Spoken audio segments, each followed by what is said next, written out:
ជើញបងប្រោសស្នេហ៍ស្នងរំជាមួយស្រីតើប្រថ្លៃពេញចិត្តស្រីដែរឬទេស្រឡាញ់ខ្ញុំគួចចិត្តប្រមាសមេព្រោះបងរំសុំជាងគេពិតមែនហើយព្រោះបងអើយមេត្តាឆ្លើយមិនខ្ញុំព្រមរំកុំខ្មាស់អៀនអីចេញសំដីតបត្រង់វាចា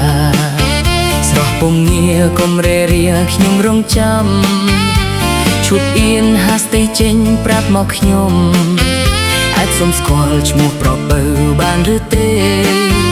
ដោយសារតែខ្ញុំចាប់ចិត្តរូបប្រុសបងហើយទើបជួបគ្នាម្ដងដំបងគ្រាន់តែគូរំ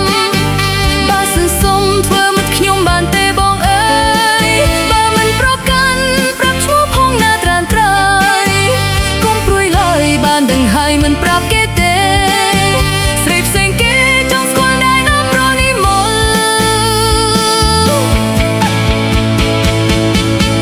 ហេតុអីបងប្រុសខំលាក់ឈ្មោះមិនប្រាប់ឲ្យដឹងខ្ញុំនឹងខឹងបើប្រលឹងមិនឲ្យស្គាល់បើនៅតែលាក់លៀមទៀតខ្ញុំឈប់ខ្វល់លែងអំពុលអស់កង្វល់ចង់ជាមិត្តខ្ញុំគ្មានចិត្តក៏លែងគិតចង់ស្គាល់ប្រហើយ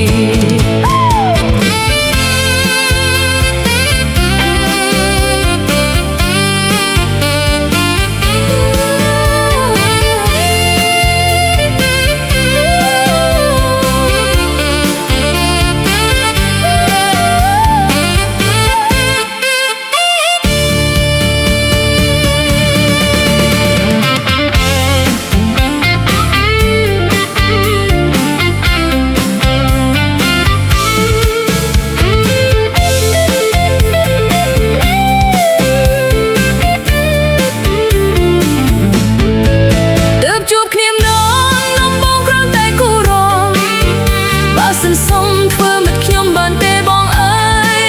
បើមិនប្រកាន់ប្រាប់ឈ្មោះផងណាត្រានត្រៃ